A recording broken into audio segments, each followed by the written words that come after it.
Hello and welcome to day 14 of the 20-day Building Your Brand Challenge. Today we're actually going to talk about what your brand wears. Over the last couple of days we've talked about how your brand walks in terms of its visual representation and the visual assets that will be used to identify your brand. And we also know how a brand now talks in terms of the written and the verbal, as well as the tone of voice that you will use for your brand. Now, just to recap on what we've already gone through, some of you have got some logo briefs in place. Some of you have also got some logo designs ready to put into use. You may also have some briefs in play for some written content being put together or some visual content, whether that be photography or video. Some of you are also well into collating your branded content, and for others, you've had a little bit of a challenge in putting it together. It's okay. It doesn't matter where you are on the pathway as long as you are moving forward. But today we want to talk specifically about what your brand wears. And I don't mean, whether you're in a nice cut tailored jacket or whether you're in a suit. I don't mean that specifically for your personal brand. When I say what your brand wears, I mean in terms of the marketing that your brand will do.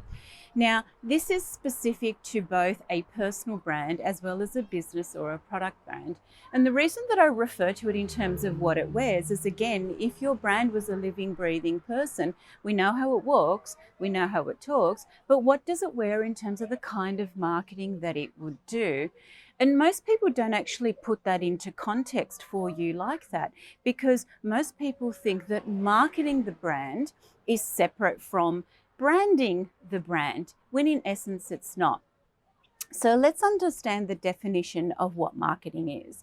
Marketing is the action of promoting or selling a business or its product or services or both. So when you understand that as the definition, marketing actually sits below branding. In fact, it is an activity of branding. And when I say what your brand wears, I mean what kind of activities, what kind of marketing activities or promotional activities will your brand actually do and feel comfortable with doing, which is why I use the term, what does your brand wear? Now, let me give it to you in context like this. If you were to refer to an image consultant or go and see an image consultant, they would do a variety of different activities for you. They would create a color chart that would work for your composition and for your color. They may take you personally shopping to help you select the right outfits. They may even do a wardrobe audit to say, this doesn't work anymore, we need to get rid of it. You need to find X, Y, and Z as staple pieces, but these pieces could be tailored in or out to suit where you're at right now. You need to do the same exercise for your brand, for marketing your brand. Now, when people do that, what professionals would refer to that is the marketing mix. And what we're simply saying is, what are you going to put into the mix of things that's going to constitute your marketing activities to promote or sell your brand? So that's what the marketing mix actually is. So when it comes down to selecting what kind of marketing you will do, this is where people start to get really lost.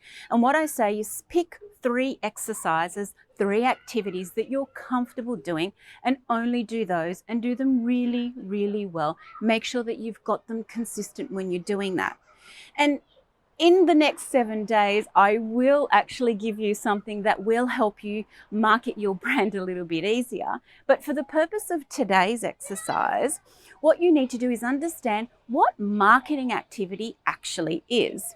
So we all know that social media is a form of marketing. We all know that digital media is also a form of marketing. And we also know that printed collateral such as sales materials and brochures is also considered to be marketing. Placing an advertisement, whether it's in a print publication or whether it's online as a digital ad, is also a form of marketing. What people don't realize is that networking is also considered a form of marketing. Going to an event or holding an event or participating in an event such as a pop-up shop or a trade show is also considered to be a form of marketing.